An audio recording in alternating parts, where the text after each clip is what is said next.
Good morning बच्चों। Economics या business economics के चैप्टर 1 को हमने कर लिया है। हम लोग यहाँ पर बात कर रहे हैं सीयूटी 2024 का यूजी के लिए जो आपका एग्जाम होने वाला है, यूजी एंट्रेंस के लिए। इसकी बात कर हम यहाँ पे कर रहे हैं, ठीक है। कौन सा? सीयूटी यूजी के लिए है ये, और 2024 को ध्यान में रख के ये किया जा रहा है। तो मैं आपकी बात कर रहा हूँ इकोनॉमिक्स की। तो इकोनॉमिक्स का हमने इससे पहले 2 वीडियोस हो चुकी हैं। पहली वीडियोस में हमने डिटेल में सिलेबस देखा था, और दूसरी वीडियो में हमने कंटेंट स्टार्ट किया हुआ था। तो जो पहला यूनिट है, ओके, पहला यूनिट जिसका क्या नाम है, जिसका नाम था इंट्रोडक्शन टू माइक्रो इकोनॉमिक्स। जो पहला यूनिट था इसका, जिसका नाम था introduction to microeconomics, okay. तो ये हम लोग फर्स्ट टॉपिक कर चुके हैं। आपने देखा होगा, नहीं देखा होगा तो आप जाके देख सकते हैं लास्ट वाली वीडियो। उसको देखना जरूरी है। क्यों? क्योंकि मैं अब यहाँ पे बात करने वाला हूँ एमसीक्यू की। किसकी? एमसीक्यू की। यानी कि जो ये यूनिट हमने किया हुआ है, इंट्रोडक्शन टू माइक्रो इकोनॉमिक्स, इसके एमसीक्यू की बात करने वाले हैं। इसमें बेसिकली 2 टॉपिक थे। पहला तो ये था कि माइक्रो इकोनॉमिक्स के बारे में पढ़ना था कि माइक्रो इकोनॉमिक्स होता क्या है, काइंड ऑफ डेफिनेशन और डिटेल में। और दूसरा हमको उसमें देखना था कि सेंट्रल प्रॉब्लम क्या है। क्या देखना था उसमें? कि सेंट्रल प्रॉब्लम उसमें क्या है माइक्रो इकोनॉमिक्स में। तो इसकी चर्चा हमने वहाँ पे की थी। अब इसको ध्यान में रखते हुए कुछ हम यहाँ पर एमसीक्यूज भी करने वाले हैं। एमसीक्यू इंपॉर्टेंट है, बिकॉज सिर्फ थ्योरी पढ़ लेने से आपका एकदम सीधा स्ट्रेट फॉरवर्ड क्वेश्चन नहीं आएगा। वो क्वेश्चन कुछ घुमा के भी पूछ सकता है आपसे, कुछ इनडायरेक्टली इस तरीके से आके भी पूछ सकता है। तो इसलिए हमारे लिए इम्पोर्टेंट है कि कुछ एमसीक्यूज को भी हम यहाँ पे करें, ताकि अगर हमें कहीं कंफ्यूजन हो तो उसको दूर किया जा सके। ओके, तो यहाँ पर आपके लिए बहुत अच्छी एमसीक्यूज को मैं लाया हूँ ढूंढ के, उनको बना के। ओके, जो इनडायरेक्टली किस तरीके से आपके एग्जाम में आ सकता है। ये भी ध्यान में रखिएगा कि जो प्रीवियस ईयर्स के पेपर्स हैं, उनको एक तो पैटर्न से पता चलेगा, लेकिन साथ साथ ये भी ध्यान में रखना है कि आने वाले समय में, या हम 2024 की ही बात करें, तो 2023 या 22 में जिस तरीके के क्वेश्चन आए हैं, 2024 में सेम पैटर्न नहीं रहने वाला है। यानी कि लेवल सेम नहीं रहेगा, कहीं ना कहीं वो लेवल बढ़ता हुआ दिखाई देगा, और वो हर साल धीरे धीरे बढ़ते जाएगा। ओके, तो भले 2022 में जो पैटर्न था थोड़ा सा इंक्रीज हुआ, 2023 में 23 से इंक्रीज होकर 2024 में आपको देखने को मिलने वाला है। तो थोड़ा सा हम लोग भी क्या करेंगे, उस बेसिक को थोड़ा सा ऊपर करेंगे। ओके, और फिर किस तरीके से क्वेश्चन को थोड़े से हाई लेवल पे ले जाके पूछ सकता है, वो किस तरीके से घुमा सकता है आपको, इसकी भी बात हम यहाँ पे करने वाले हैं, ठीक है। तो चलिए स्टार्ट करते हैं। हम यहाँ पे सबसे पहले जो पहला आपको एमसीक्यू है, यहाँ पे आपको जवाब देना है, और जवाब देने के लिए वीडियो को पॉज कर दिए। पॉज करने के बाद आप नीचे कमेंट कर सकते हैं जो भी आपका जवाब है, ठीक है। लेकिन ये ध्यान में रखिएगा, पहले आपको जवाब जरूर देना है, क्योंकि अगर आप जवाब नहीं देंगे तो सिर्फ यहाँ पे देख के पढ़ और सुन के कोई फायदा नहीं है। तो कम से कम ये तो क्लियर होना चाहिए ना कि आपने जो पढ़ा है वो कितना आपको आता है, ये भी आपको पता होना चाहिए। ओके, चलिए, तो सबसे पहला हम यहाँ पर एमसीक्यू जो लेते हैं, क्वेश्चन ये है कि which of the following is a study of micro economics. Okay, तो बात करता है कि इसमें से किसको हम माइक्रो इकोनॉमिक्स के अंडर में रखते हैं। तो सबसे पहले तो हमें पता होना चाहिए कि माइक्रो इकोनॉमिक्स होता क्या है। ओके, तो जब हम माइक्रो इकोनॉमिक्स की बात करते हैं तो किसकी बात करते हैं हम? यहाँ पर हम इंडिविजुअल की बात करते हैं। किसकी? इंडिविजुअल, यानी कि हमारे आपके जैसे लोग की बात करते हैं। ओके, कि आपका जो इकोनॉमिक्स है, इकोनॉमिक्स इन द सेंस कि आप क्या खरीदते हैं, या क्या स्पेंड करते हैं, क्या खर्चे करते हैं।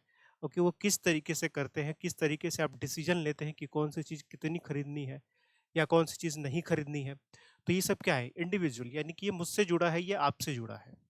तो ये आता है माइक्रो इकोनॉमिक्स में, ठीक है। तो यानी कि इंडिविजुअल बिहेवियर की यहाँ पर बात की जाती है माइक्रो इकोनॉमिक्स में। ओके, यानी कि पर्सन टू पर्सन, और इंडिविजुअल तो बात कर रहे हैं तो पर्सन टू पर्सन ये चेंज भी होगा।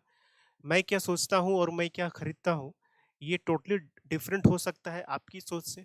आपकी पसंद, आपकी परचेजिंग पावर, ओके, अलग हो सकती है। मेरी परचेजिंग पावर या सोच अलग है, तो ये वैरी भी करता है, ठीक है। तब पूछ रहा है कि इसमें से किसको हम माइक्रो इकोनॉमिक्स के अंडर में पढ़ते हैं। अब आप देखते हैं, मैंने आपको फर्स्ट यूनिट में बताया था माइक्रो और मैक्रो, ठीक है।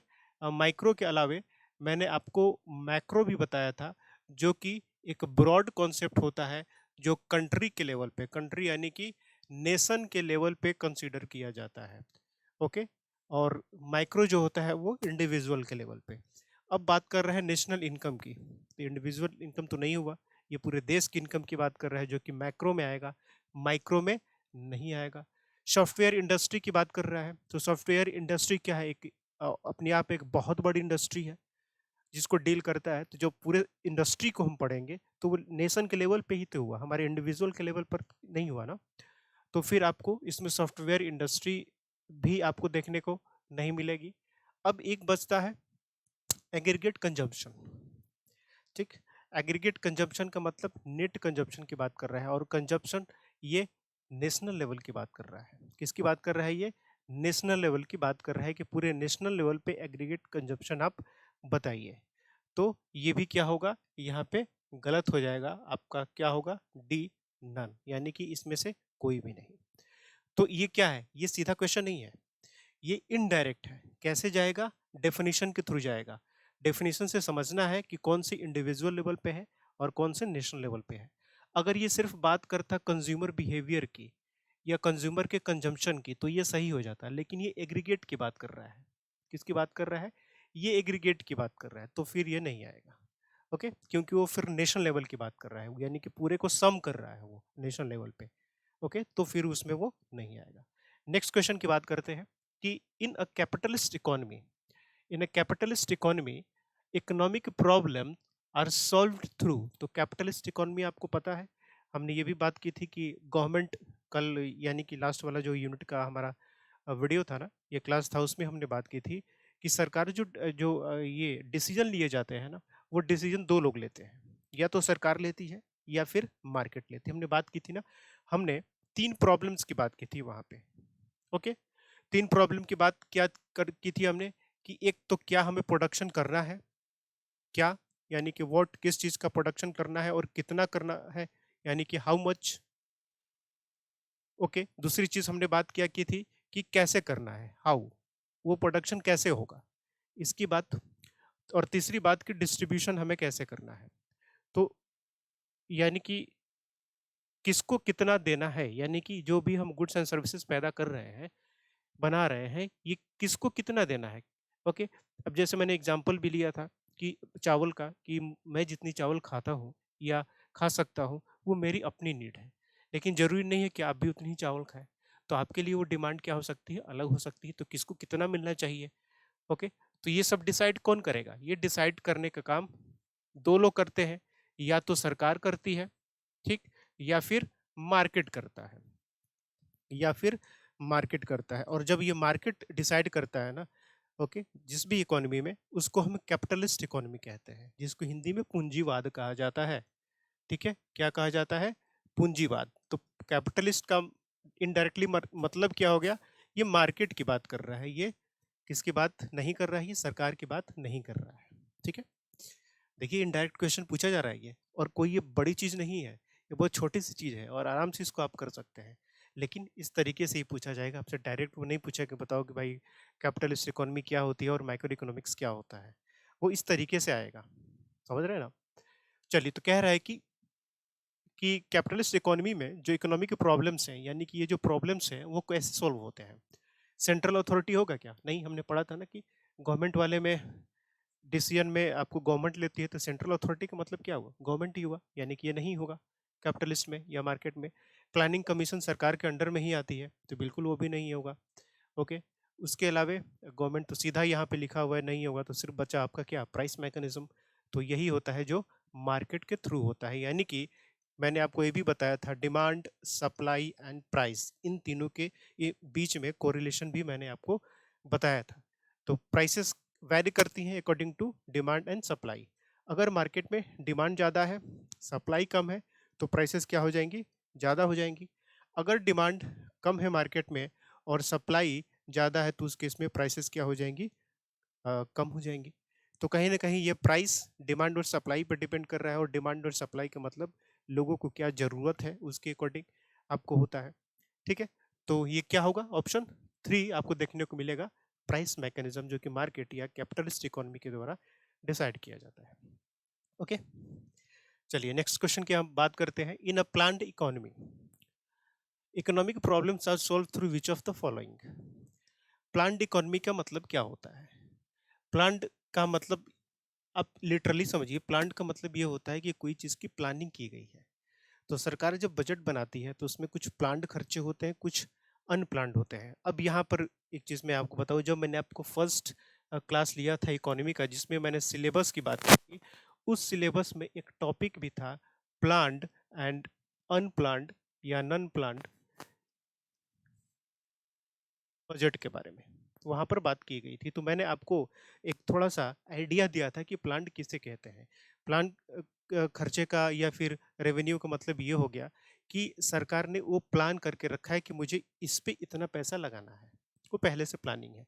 जैसे आपके यहाँ कुछ घर पे प्लानिंग होती है कि मुझे इतना पैसा तो भाई इस प्रीमियम में देना है, या मैंने कोई लाइफ इंश्योरेंस ले रखा है, या कहीं से लोन वगैरह ले रखा है, ईएमआई वगैरह देना है, या फिर जैसे आपका स्कूल का फ़ी हो गया, कॉलेज का फ़ी हो गया, ओके, ट्यूशन फ़ी हो गया, तो ये प्लान्ड होता है कि आपको पता है कि मेरे स्कूल का फ़ी इतना ही है, तो वो रखना ही है घर में, एक साइड में कि मुझे इतना देना ही है। ओके, आपका ट्यूशन का फ़ी रखा हुआ है, वो फिक्स है कि मुझे अगर ₹1000 या ₹2000 लग रहे हैं, तो वो उतना मुझे देना ही है, तो वो क्या है, प्लान्ड होता है। और नॉन प्लान्ड क्या होता है, जो कि हम प्लान नहीं कर सकते, वो अचानक से आ गया, वो अचानक से हमारे सामने खर्चा कोई आ गया, उस तरीके का होता है। ठीक, तो ये क्या होता है, नॉन प्लान्ड। कुछ एग्जाम्पल्स क्या हुआ कि मान लीजिए कि हमने आज प्लान बनाया कि आज करते हैं पार्टी, और पार्टी के लिए चाहिए हमें ₹1000 करने के लिए पार्टी। तो अब ये हमने प्लान पहले तो किया नहीं था, अचानक हमारा मन किया कि चलो पार्टी करते हैं उस तरीके से, तो ये तो डिज़ायर हो गया। एक कुछ इमरजेंसी प्रॉब्लम्स हो गई, किसी की तबीयत खराब हो गई घर में, तो वो अचानक आ गया, उसके लिए आपने प्लान नहीं किया था। ओके, तो वो अचानक आ गया, तब उसके खर्चे आपको देने पड़ेंगे, तो नॉन प्लान्ड हो गया। ओके, तो ये प्लान कौन करेगा? ये सरकार प्लान करती है, जो अपने बजट में लिखती है, प्लान्ड और नॉन प्लान्ड बजट में आता है। ठीक है, तो ये सरकार करती है। तो प्लान्ड इकोनॉमी के अंडर में कौन से प्रॉब्लम किसके थ्रू सॉल्व किए जाएंगे? डेफिनेटली सरकार के थ्रू ही सॉल्व किए जाएंगे। कैपिटलिस्ट नहीं, ये तो मार्केट की बात कर रहा है। प्राइस मैकेनिज्म भी मार्केट की बात करता है। यानी कि सेंट्रल प्लानिंग अथॉरिटी, यानी कि जो सरकार होती है, गवर्नमेंट, वही क्या करती है, अपने बजट के थ्रू ये प्लान्ड इकोनॉमी के थ्रू क्या करती है, प्रॉब्लम्स को सॉल्व करती है। ठीक है, तो आपका ऑप्शन 3 जो होगा वो सही हो जाएगा। आसान है ना, लेकिन इनडायरेक्ट आ रहा है। आसान है, लेकिन ये कंसेप्ट के बेस्ड पे है, जो इनडायरेक्टली आ रहा है, सीधा सीधा यहाँ पर क्वेश्चन आपसे नहीं पूछा जा रहा है, और ऐसे ही क्वेश्चन आपसे पूछा जाएगा। दैट्स वाई जो कंसेप्ट है उनको डिटेल में समझना है, और एमसीक्यूज को जरूर सॉल्व करना है। बिना एमसीक्यू को सॉल्व किए अगर आप जाएंगे, तो फिर समझिए आपके लिए वहाँ पे दिक्कत होने वाली है। ये क्लियर है? ओके, और मैंने इसके डिमेरिट्स बता दिए। एक क्वेश्चन गलत होने का मतलब 6 मार्क्स गया आपका। ये बार-बार हर वीडियोज़ में बताता हूँ, हर क्लास में ये बताता हूँ। फिर उसके बाद आप बहुत पीछे चले जाएँगे। तो आपके पास एक क्वेश्चन को भी गलत करने का स्कोप नहीं है, अगर आपको अच्छा कॉलेज चाहिए तो। अदरवाइज़ आपको कोई भी मिल जाए तो ठीक है, तो फिर कोई फ़र्क नहीं पड़ता कि आपका एग्ज़ाम कितना जा रहा है अच्छा, या फिर कितना नहीं जा रहा है, या आप कितना पढ़ते हैं या नहीं पढ़ रहे हैं, तो फिर कोई फ़र्क नहीं पड़ता। ओके, चलिए अब नेक्स्ट क्वेश्चन की हम यहाँ पे बात करने वाले हैं कि economic problems primarily arise due to, यानी जो हमने इकोनॉमिक प्रॉब्लम्स की बात की थी, वो किसके थ्रू अराइज होती है? तो हमने 3 प्रॉब्लम्स की बात की थी। ओके, लास्ट क्लास में वो प्रॉब्लम्स क्या थी? पहली तो प्रॉब्लम्स ये थी रिसोर्सेज। ओके, रिसोर्सेज यानी कि what what and how much, यानी कि रिसोर्सेज का यूज करके कितना प्रोडक्शन करना है। ओके, क्या बनाना है, क्योंकि रिसोर्सेज क्या है, लिमिटेड है आपके पास। रिसोर्सेज ऐसा तो है नहीं कि आपको अनलिमिटेड है या इनफाइनाइट है। तो रिसोर्सेज खत्म होने वाले हैं। तो जब हमारे पास रिसोर्सेज कम है, तो फिर उन कम रिसोर्सेज का यूज करके हमें बेहतर से बेहतर प्रोडक्ट बनाना है, और उतना ही बनाना है जितने लोगों को जरूरत है। तो ये एक प्रॉब्लम हो गई रिसोर्स की, हक की हमारे पास कम रिसोर्सेज है। दूसरी प्रॉब्लम क्या हो गई, प्रोडक्शन की, कि हमें आखिर जब हमने डिसीजन ले लिया कि ये कुछ बनाना है या उतना बनाना है, तो फिर उसको बनाना कैसे हमें, ये हाउ में आ जाएगा। और तीसरी प्रॉब्लम हमने बात की थी डिस्ट्रीब्यूशन की, यानी कि किसको कितना मिलना चाहिए, किसको कितना मिलना चाहिए, यानी कि whom will get how much, whom will get how much, यानी कि किसको कितना मिलेगा, यानी कि डिस्ट्रीब्यूशन। ये 3 प्रॉब्लम्स हैं, ठीक है। तो इन प्रॉब्लम्स को कह रहा है कि किसके थ्रू ये अराइज होता है। हमारे यहाँ क्या अनलिमिटेड रिसोर्सेज हैं? बिल्कुल भी नहीं। कोयला एक दिन खत्म हो जाएगा, लोहा खत्म हो जाएगा, ओके, पानी खत्म हो जाएगा एक दिन, फिर हम क्या करेंगे? प्लेंटी ऑफ रिसोर्सेज, ये तो एक ही बात कर रहे हैं, लिमिटेड या प्लेंटी, ये भी नहीं होगा। हमारे पास प्रॉब्लम क्या है? पहली प्रॉब्लम जो है वो क्या है? रिसोर्स है, कि हमारे पास रिसोर्सेज जो है वो क्या है? लिमिटेड है, या स्कार्सिटी है रिसोर्सेज की, कमी है रिसोर्सेज की। इसी वजह से तो हमें डिसीजन ये लेना पड़ेगा ना कि हमें आखिर कितना प्रोड्यूस करना है। अनलिमिटेड प्रोडक्शन नहीं कर सकते, नहीं तो रिसोर्सेज हमारे खत्म हो जाएंगे, तो फिर उसके बाद काम खराब होगा। तो ये प्रॉब्लम किसकी वजह से राइज हो रही है? Primarily problem first one is the resource, and what is scarcity of resources. कुछ अलग नहीं है, जो हमने पढ़ा था वही आया हुआ है, थोड़ा सा इनडायरेक्ट करके इसने पूछा हुआ है। चलिए नेक्स्ट की बात करते हैं, problem of what to produce. Again वही बात है, यानी कि रिसोर्स की बात कर रहा है ये। लैक ऑफ रिसोर्सेज है, स्कार्सिटी है रिसोर्सेज की, दैट्स वाई हमें डिसाइड करना पड़ रहा है कि ये प्रोड्यूस हम क्या करें, कितना करें।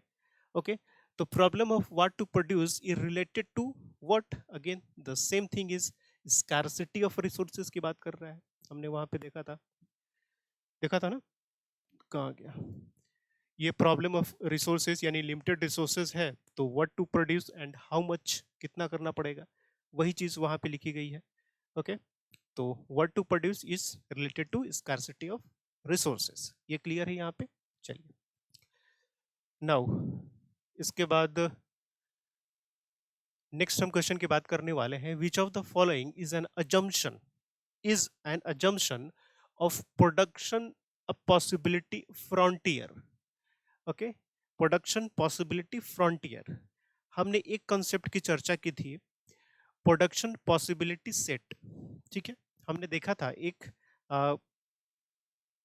प्रोडक्शन पॉसिबिलिटी सेट, आपको याद होगा तो, या फिर वो वाली वीडियो आपने देखी होगी तो आपको पता होगा कि हमने ये चर्चा की थी एक प्रोडक्शन पॉसिबिलिटी सेट के बारे में, कि ये आखिर होता क्या है। तो मैंने ये बताया था कि लिमिटेड रिसोर्सेज जब होते हैं, मैंने आपको एग्जांपल भी दिया था कि अगर आयरन 100 केजी है और इससे क्या करना है, आपको बाइक भी बनानी है और आपको कार भी बनाना है, तो नंबर ऑफ पॉसिबल कॉम्बिनेशन, आप कितनी बाइक और कार एक साथ बना सकते हैं, यही नंबर ऑफ पॉसिबल कॉम्बिनेशंस जो होता है प्रोडक्शन पॉसिबिलिटी सेट कहलाता है। ये मैंने बताया था, जाके देखिएगा पिछले वाली वीडियो। ओके, मैंने सेम एग्जांपल दिया था, आयरन है आपके पास 100 केजी, आपको उससे बाइक भी बनाना है, कार भी बनाना है, तो कितनी बाइक कार आप बना सकते हैं उससे, वो नंबर ऑफ पॉसिबिलिटीज आपको बतानी है। तो वो जो नंबर ऑफ पॉसिबिलिटीज होती है ना, that is called the production possibility set. Okay, लेकिन अब यहाँ पर बात क्या कर रहा है? यहाँ पर बात कर रहा है प्रोडक्शन पॉसिबिलिटी फ्रंटियर की, सेट की बात नहीं कर रहा है। तो अब ये क्या होता है? प्रोडक्शन पॉसिबिलिटी फ्रंटियर, इसको भी देख लेते हैं, पॉसिबिलिटी फ्रंटियर। देखिए मैं एमसीक्यू के थ्रू आपको सारे के सारे कंसेप्ट कराऊंगा, थ्योरी में भी पढ़ाया मैंने, एमसीक्यू के थ्रू भी आपको कराऊंगा, और जितना आप यहाँ पे कराया जा रहा है चाहे थ्योरी में या फिर एमसीक्यू से, उससे ज़्यादा एक क्वेश्चन बाहर नहीं आएगा, एक क्वेश्चन भी बाहर नहीं आएगा। इसलिए थ्योरी और प्लस एमसीक्यूज को करना बहुत जरूरी है। जितना आपको यहाँ से प्रोवाइड किया जाएगा क्लासेस के थ्रू या टेस्ट सीरीज के थ्रू, वो सारा का सारा करना है, टोटल करना है आपको, ये चीज़ आपको ध्यान में रखना है, ठीक है। तो चलिए इसको समझते हैं हम कि ये क्या होता है। तो कह रहा है प्रोडक्शन पॉसिबिलिटी फ्रंटियर, तो इसका मतलब ये हुआ कि इस तरीके से समझते हैं, अगेन इसी एग्जांपल को लेते हैं। इसमें क्या हुआ कि मान लीजिए बाइक और कार हमें बनानी है, 100 केजी हमारे पास आयरन है, तो एग्जांपल ले लेते हैं कि मान लीजिए हम 5 बाइक बना पा रहे हैं और 2 कार बना पा रहे हैं इसको यूज करके, ठीक। ये क्या हुआ? This is the maximum, this is the maximum number, 5 bike और प्लस 2 कार से ज्यादा हम नहीं बना सकते। 100 केजी आयरन का यूज करके, एग्जांपल दे रहा हूं मैं। ठीक, तो ये क्या हुआ, मैक्सिमम पॉसिबिलिटी हुई। दिस इज द मैक्सिमम कि 5 से ज्यादा बाइक हमें दोनों बनाना है, बाइक एंड कार दोनों बनाना है, ये ध्यान में रखिएगा। केवल बाइक या केवल कार नहीं बनानी है, दोनों बनानी है। तो जब दोनों बनानी है तो 5 बाइक और 2 कार से ज्यादा हम नहीं बना सकते 100 केजी आयरन का यूज करके। ठीक, यानी कि इसके बाद जितनी भी कॉम्बिनेशन बनेगी वो क्या होगी, इससे कम ही होगी। तो इससे कम क्या हो सकता है, या तो हम 4 बाइक बनाए, या फिर 2 कार बनाए, या तो बराबर नहीं तो कम, या फिर इस तरीके से कर सकते हैं हम कि यहाँ पे आपको 3 बाइक बनाए, ये हम कर सकते हैं। ठीक, या तो यहाँ पे 2 ही कार बनाए। कार 2 से हम ज़्यादा नहीं बना सकते, क्योंकि तीसरी कार बनाने के लिए हमें बाइक को जीरो करना पड़ेगा, क्योंकि सारा का सारा आयरन फिर इसमें लग जाएगा। ठीक, तो यानी कि ये मैक्सिमम नंबर हुआ 5 और 2, और बाकी के जो भी नंबर नीचे पॉसिबिलिटीज बनेंगे ना, वो इससे कम बनेंगे या उसके बराबर होंगे। ठीक, तो वही कह रहा है, this is the production possibility frontier. का मतलब ये हुआ कि द मैक्सिमम यूनिट जो आप बना पाएंगे अपने लिमिटेड रिसोर्सेज का यूज करके, वही जो कॉम्बिनेशन होगा प्रोडक्शन पॉसिबिलिटी फ्रंटियर कहलाएगा। फर्क क्या है इन दोनों में, इन दोनों में फर्क ये है कि ये पूरे के पूरे इस कॉम्बिनेशन की बात करता है कि कितने नंबर ऑफ कॉम्बिनेशन बने। जैसे ये एग्जांपल है, इसमें 1 number, 2 number, 3 number, 4 number, 4 combination बने, तो ये चारों को मिला के प्रोडक्शन पॉसिबिलिटी सेट कहा जाएगा। लेकिन ये कहता है कि नहीं, हमको कलेक्शन से मतलब नहीं है, मुझे ये बताओ कि मैक्सिमम कितना बना सकते हो। मैक्सिमम बाइक और कार एक साथ बनानी है तो मैक्सिमम कितना बना सकते हो, वो कॉम्बिनेशन बताओ। तो भाई मैंने बताया कि मैक्सिमम कॉम्बिनेशन की तो जहाँ तक बात है कि मैं 5 बाइक और 2 कार ही बना सकता हूँ मैक्सिमम कॉम्बिनेशन में। तो कहा, फिर इसने कहा कि ठीक है, यही क्या है, फ्रंटियर है, यही सेट हमारे लिए फ्रंटियर है, और इसके बाद जितने भी आएंगे वो इससे कम नंबर पे होंगे।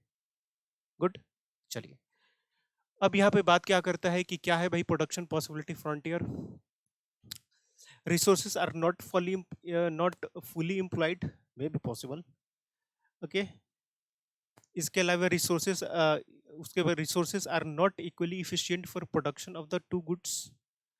Okay, and resources are not efficiently employed, and resources available are not fixed. इसका तो कोई मतलब ही नहीं है, कोई मतलब है उसका रिसोर्सेज, क्योंकि हमारे पास रिसोर्सेज क्या है, फिक्स है ना। कितनी, 100 केजी हमने तो फिक्स रखा है रिसोर्स को। तो फिर नॉट फिक्स का तो कोई मतलब ही नहीं है। देख रहे हैं एग्जाम्पल हमने क्या रखा है, 100 केजी को फिक्स रखा है, उसी का यूज करके हमको बनाना है। ऐसा नहीं है कि फिर आगे हम बनाते जा रहे हैं और 100 को और 1000 में हमने बदल दिया, नो। रिसोर्सेस आपको फिक्स रखने होंगे, दिस इज द कंडीशन। और एग्जाम्पल में मैंने रिसोर्सेज को बढ़ाया नहीं है। लास्ट क्लास देखिएगा, वहां पर भी 100 रखा है, यहाँ पर भी 100 रखा, इसे बढ़ाया नहीं है। तो रिसोर्सेज फिक्स रहेंगे, तो ये पहले गलत हो गया। Resources are not efficiently employed, resources are not efficiently employed, ये भी गलत है। गलत क्यों है, क्यों, क्योंकि ये तो मैक्सिमम कॉम्बिनेशन है ना, कि रिसोर्सेज अगर पूरा यूज करते हैं तो हम 5 ही बाइक और 2 ही कार बना सकते हैं मैक्सिमम यूज करके। तो फिर नॉट इफिशिएंटली का तो कोई मतलब ही नहीं है, हमने इफिशिएंटली यूज किया उसको, मैक्सिमम यूज किया हुआ है उसको, दैट इज द रॉन्ग। इसके बाद resources are not equally efficient for the production of two goods, ये भी ठीक ठाक है कि बाइक को जितनी बनाने में लगेगी आयरन, वो कार के बनाने में जितनी आयरन लगेगी उसमें अंतर है। ठीक, हम 2 ही कार बना पा रहे हैं, इधर 5 बाइक बना पा रहे हैं, तो अंतर तो है कहीं ना कहीं। फर्स्ट पढ़ते हैं, resources are not fully employed, ये भी गलत है, क्योंकि रिसोर्सेज को यहाँ पर पूरा का पूरा यूज किया गया है, पूरा का पूरा 100 केजी का यूज करके 5 बाइक और 2 कार यहाँ पर बनाए गए हैं। तो फुल नॉट फुली एम्प्लॉयड का कोई मतलब ही नहीं है। ऑप्शन बी होगा आपको सही, resources are not equally efficient for the production of two goods. इसी की वजह से केवल 5 ही बाइक बनी और केवल 2 ही कार यहाँ पे बन पा रही है। समझे, वाह, दिस इज द क्वेश्चन। और ये है अंडरस्टैंडिंग ऑफ कॉन्सेप्ट। अगर आप कॉन्सेप्ट को कितनी अच्छी तरीके से समझते हैं, आपने +2 का एग्जाम दिया है या दे रहे हैं, ओके, दे चुके हैं, रिजल्ट का वेट कर रहे होंगे, या फिर कुछ लोगों का रिजल्ट आ गया होगा अगर पिछले साल उन्होंने दिया होगा तो।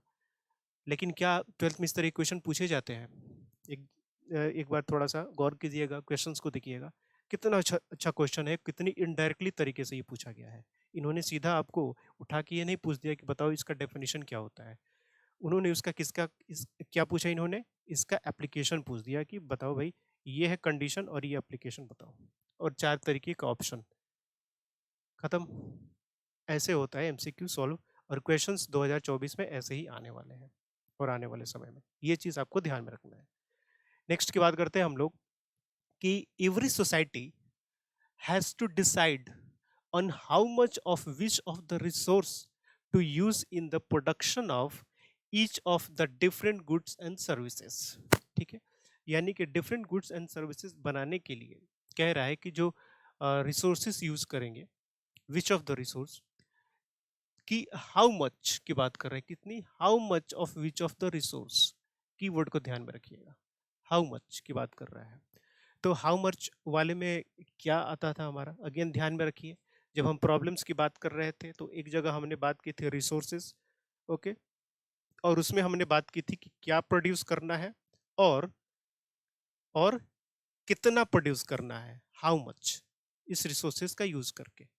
याद आ रहा है, नहीं याद आ रहा है, चलिए हम पीछे और जाते हैं। लास्ट क्लास में भी मैंने बताया था जब हम लोग चर्चा कर रहे थे डिटेल में, देखिए रिसोर्सेज क्या प्रोड्यूस करना है और कितना प्रोड्यूस करना है।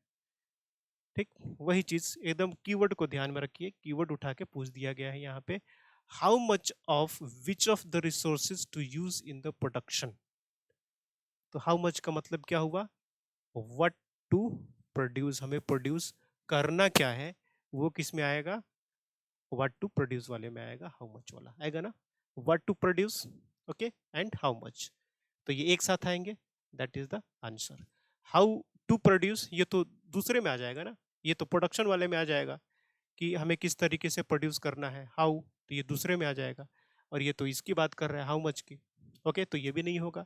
टू होम टू प्रोड्यूस, किसके लिए प्रोड्यूस करना है, एंड हाउ टू डिस्ट्रीब्यूट, ये तो डिस्ट्रीब्यूशन वाले में आ जाएगा, ये किस में आएगा, डिस्ट्रीब्यूशन में वाले में आ जाएगा कि होम टू प्रोड्यूस किसके लिए प्रोड्यूस करना है, और हाउ टू डिस्ट्रीब्यूट, प्रोड्यूस करने के बाद कैसे उनको देना है, डिस्ट्रीब्यूट कैसे करना है, जैसे सरकार की पीडीएस सिस्टम होती है या मार्केट पहुंचाता है घर पे घर। ठीक है, तो ये दोनों किस में आ जाएंगे, ये दोनों डिस्ट्रीब्यूशन वाले में आ जाएंगे, ये वाला प्रोडक्शन वाले में आ जाएगा कि कैसे प्रोड्यूस करना है, और ये वाला आपका रिसोर्स या हवाट या हाउ मच वाले में आ जाएगा। गुड, ये सबको लिखते चलिएगा कि कौन किस में आएगा, ये सब लिखते चलिएगा अगर कंफ्यूजन आपको हो रहा है तो, ओके, क्योंकि क्वेश्चन यहीं से आएंगे और कुछ नया बनने वाला नहीं है। तो इस चीज़ को नोट करते रहिएगा, लिखते रहिएगा, ये ज़्यादा आपके लिए अच्छा है। ये ना कि ऐसे क्वेश्चन बनाने के बाद भी आप एग्जाम में जा रहे हैं और इस तरीके के क्वेश्चन आ रहे हैं और आप गलत करके आ रहे हैं, तो इस चीज़ का थोड़ा सा ध्यान में रखना है, लिखते चलिएगा कहीं अगर दिक्कत हो रही है तो। नेक्स्ट क्वेश्चन की बात करते हैं कि which of the following central problem relates to the problem of distribution. तो सेंट्रल प्रॉब्लम बताइए जो कि डिस्ट्रीब्यूशन से रिलेटेड है। तो डिस्ट्रीब्यूशन से रिलेटेड क्या था, दो चीज देखना, हमने देखा ना कि हुम, फॉर हुम, यानी कि किसके लिए कितना प्रोड्यूस करना है, ठीक, किसके लिए कितना प्रोड्यूस करना है, यानी कि किसको कितना मिलना चाहिए, और डिस्ट्रीब्यूशन अपने आप में भी एक प्रॉब्लम था कि उन लोगों तक कैसे पहुंचाया जाए, इन दो चीज़ों की बात की जा रही थी। तो अब देखिए, what is produced in what quantity, ये तो रिसोर्स वाले सेक्शन में आ गया, ये डिस्ट्रीब्यूशन वाले में नहीं आया, तो ये गलत हो जाएगा। Okay, what are this goods produced, again ये भी रिसोर्स वाले में आ जाएगा। For whom are this goods are produced, ये आपका डिस्ट्रीब्यूशन वाले में आएगा, ये आपका डिस्ट्रीब्यूशन वाले में आएगा। और what are this goods produced, again ये आपके रिसोर्स वाले में ही आएगा। तो ये पूछ क्या रहा है, ये डिस्ट्रीब्यूशन वाला पूछ रहा है, इसका मतलब ऑप्शन सी जो होगा वो क्या होगा, आपका सही आंसर होगा। ऑप्शन सी जो होगा वो सही आंसर होगा। ओके, देखिए एक कंसेप्ट के यूज करके कितने तरीके के आपको एमसीक्यूज मिल रहे हैं, ये कंसेप्ट ही आपको याद हो जाएगा। अब तक आपको याद भी हो, हमने 3-4 क्वेश्चन इस बेसिस पे कर लिए, अब आपको याद हो गया होगा, कोई दिक्कत इसमें भी नहीं होगी। ओके, चलिए नेक्स्ट की बात करते हैं हम, कहाँ गया, इससे पहले, हाँ 8-9, नेक्स्ट क्वेश्चन की बात करते हैं कि the branch of economic theory what deals with the problem of allocation of resources. तो एलोकेशन ऑफ रिसोर्सेज हम किस में पढ़ रहे हैं, हम पढ़ रहे हैं माइक्रो इकोनॉमिक्स में, यही पढ़ रहे हैं ना हम, टॉपिक यही तो है हमारा माइक्रो इकोनॉमिक्स, जिसके अंडर में हम ये पढ़ रहे हैं। सीधे सा question, option A is the right one. Micro economics नहीं, इकोमेट्रिक्स नहीं, नन ऑफ दिस, तो बात ही छोड़िए, सीधी सी बात है, दिस इज द। ओके, हम लोग पहले दिन से चिल्ला चिल्ला के बात कर रहे हैं और चिल्ला चिल्ला के पढ़ रहे हैं कि हम जो माइक्रो इकोनॉमिक्स में है, हम इसमें रिसोर्सेज की बात कर रहे हैं, लोकेशन ऑफ रिसोर्सेज, जो कि माइक्रो इकोनॉमिक्स के पहले प्रॉब्लम में आता है। और वो माइक्रो इकोनॉमिक्स का पहला प्रॉब्लम क्या था? रिसोर्स। अगेन अभी हम कई बार देख चुके हैं, that is the location of resources. ठीक, चलिए, now the question is last one. Consumer behaviour is studied in, again consumer behavior is studied in microeconomics. Economic theory no, macro no, none of this no. Again same, आप unit second जाके देखिएगा, unit second जाके देखिएगा, उसमें आपके chapter का नाम ही है क्या? Consumer behaviour. कंज्यूमर बिहेवियर आपने सिलेबस देखा? नहीं देखा, बहुत लोगों ने नहीं देखा होगा, क्योंकि वो सोचते हैं कि जरूरी नहीं है देखना। ठीक, खैर एग्जाम दीजिएगा तो आपको पता चलेगा कि क्या क्या जरूरी था जो आपने नहीं किया। सेकंड टॉपिक का नाम ही है, सेकंड यूनिट का, कंज्यूमर बिहेवियर। और कंज्यूमर बिहेवियर आपको पढ़ना किस में है? माइक्रो इकोनॉमिक्स में पढ़ना है, माइक्रो इकोनॉमिक्स में पढ़ना है। अगर ये पता भी नहीं होगा फिर भी आप कर सकते हैं। क्यों? क्योंकि माइक्रो इकोनॉमिक्स में हम बात करते हैं इंडिविजुअल की, बात करते हैं हमारे जैसे आपके लोगों की बात करते हैं। तो कंज्यूमर बिहेवियर यानी कि कहीं ना कहीं हमारे जैसे जो इंडिविजुअल है, इनके बिहेवियर की बात हो रही है कि हम कोई चीज़ कंज्यूम करते हैं, कुछ चीज़ खरीदने बेचने जाते हैं, तो फिर हमारी साइकोलॉजी क्या होती है, किसके बेसिस पर हम कोई चीज़ खरीदते हैं, कितना खर्च करते हैं, ये बहुत सारी चीज़ों पे डिपेंड करता है। तो ये सारा इंडिविजुअल बेसिस पे होता है, तो ये हमारे बिहेवियर की बात हो रही है। यानी कि हम क्या है, कंज्यूमर ही तो है, हम किसी चीज़ को हम कंज्यूम करते हैं। तो ये आपका आ जाता है इंडिविजुअल यानी कि माइक्रो इकोनॉमिक्स वाले टॉपिक पे। ठीक है, तो ये पहला जो यहाँ पर आपको दिखाई दे रहा है माइक्रो इकोनॉमिक्स, ये सही हो जाएगा, बाकी सब यहाँ पे गलत हो जाएंगे। तो क्वेश्चन का पैटर्न आपने देखा क्या है? हाईली डायनामिक, डायनामिक आपको देखने को मिल रहा है, सीधा सीधा क्वेश्चन नहीं आने वाला है। ठीक है, कहीं ना कहीं जो एप्लीकेशन है, आपने जो थ्योरी पढ़ी या कंसेप्ट पढ़ा, इसका जो एप्लीकेशन है ये आपको देखने को मिलने वाला है। इनडायरेक्ट क्वेश्चंस आपको देखने को मिलेंगे, डायरेक्ट क्वेश्चन नहीं देखने को मिलेंगे। अभी हमने देखा कि एक ही कॉन्सेप्ट जो कि प्रॉब्लम वाला कॉन्सेप्ट था कि इकोनॉमिक प्रॉब्लम का बेसिस क्या है, उसी कॉन्सेप्ट पे हमने करीब 3-4 क्वेश्चंस को सॉल्व कर लिया एक ही कंसेप्ट के बेसिस पे। ठीक है, तो कई तरीके के क्वेश्चन यानी कि बन रहे हैं ना। अगर उनको सिर्फ डेफिनेशन ही पूछना होता तो सीधा डेफिनेशन पूछ देते, तो उससे क्या बनता? सिर्फ एक क्वेश्चन बन सकता है अगर डेफिनेशन से, लेकिन डेफिनेशन तो सबको पता है। और क्वेश्चन का पेपर देने का मतलब क्या होता है? एग्जाम का मतलब क्या है? एग्जाम का मतलब ये होता है कि यू हैव टू प्रूव कि आपको कितना आता है, और आपकी समझ, एनालिटिकल समझ, रटने वाली नहीं है। डेफिनेशन सभी रट के जाएंगे, ऐसा नहीं है कि आप उसमें अकेले हैं जिसको डेफिनेशन पता है। डेफिनेशन सभी रट के जाने वाले हैं, सबको पता है। फिर डिफरेंशिएशन कहाँ पे आएगा? यूनिक क्या होगा? यूनिक ये होगा एनालिटिकल पावर, कि जो आपने डेफिनेशन पढ़ा है उस डेफिनेशन को आप कितना समझते हैं, और किसी भी तरीके से घुमा फिरा के क्वेश्चन आए, उस क्वेश्चन को आप कैसे कर सकते हैं, ये इंपॉर्टेंट होता है और यही एग्जाम में चेक होता है। ये चीज़ आपको ध्यान में रखना। ठीक है, तो ये चीज़ हमने यहाँ पर देखी कि एक सेंट्रल प्रॉब्लम का यूज़ करके किस तरीके से हमने 3-4-5 क्वेश्चंस बनाए और उसको हमने सॉल्व की एप्लीकेशन उसका करके। ठीक है, तो ये चीज़ में ध्यान में रखिएगा। नेक्स्ट क्लास से हम क्या करेंगे, सेकेंड यूनिट आपका स्टार्ट होने वाला है। पढ़ाई लगातार करते रहिए। एग्ज़ाम 2 महीने है, 15 मई से आपका एग्ज़ाम भी होने वाला है, तो अब 2.5 महीने तो अब नहीं कहा जाएगा, क्योंकि उसमें भी 2-3 दिन अब कम हो चुके हैं, 15 को तो एग्ज़ाम ही है। आज 2 मार्च हो गया जिस दिन मैं वीडियो रिकॉर्ड कर रहा हूँ, तो ऑलरेडी अब आपको 2 महीने ही मान के चलना है, यानी कि अप्रैल तक। ओके, अगर आपका बोर्ड का एग्ज़ाम चल रहा है तो ठीक है, पूरा मार्च आपका जा सकता है, लेकिन थोड़ा थोड़ा ध्यान में रखते रहिए, क्योंकि फिर अप्रैल में आपको पास बहुत सारा कंटेंट हो जाएगा एक साथ पढ़ने के लिए। ओके, हाँ, लेकिन यह है कि एग्ज़ाम चल रहा है बोर्ड का, तो अभी वो ज़्यादा ज़रूरी है, तो उस पे ज़्यादा ध्यान दीजिए, लेकिन कम से कम वीडियोस को देखते रहिए, इससे एक आइडिया रहेगा बाद में। ठीक है, वीडियो कितनी, आधे पौन घंटे की वीडियो है, एक बार आई तो आपने देख लिया, तो उतना तो आप कर सकते हैं। ठीक है, तो नेक्स्ट यूनिट में क्या करेंगे हम, कंज्यूमर बिहेवियर की यहाँ पर बात करने वाले हैं, और जिसमें बेसिकली हम कुछ यूटिलिटीज़ की बात करेंगे कि किस तरीके से हम कंज्यूमर बिहेवियर को मेजर कर सकते हैं। ठीक है, वेरी गुड। तो समझ में आया? नहीं समझ में आ रहा है, कोई दिक्कत आ रही है, कमेंट कीजिएगा नीचे। ओके, या फिर आप कांटेक्ट भी कर सकते हैं हम लोगों को। आपको टेलीग्राम का लिंक भी मिल जाएगा, व्हाट्सएप के थ्रू भी कर सकते हैं, कॉल भी कर सकते हैं। सारी सुविधाएं, सारी चीज़ें आपको नीचे की तरफ मिल जाएंगी। ओके, और पढ़ाई जारी रखिए, करते रहिए, कोई दिक्कत समस्या नहीं है, आराम से आपका एडमिशन हो जाएगा। मिलते हैं नेक्स्ट क्लास में सेकेंड टॉपिक के साथ। Thank you, nice day.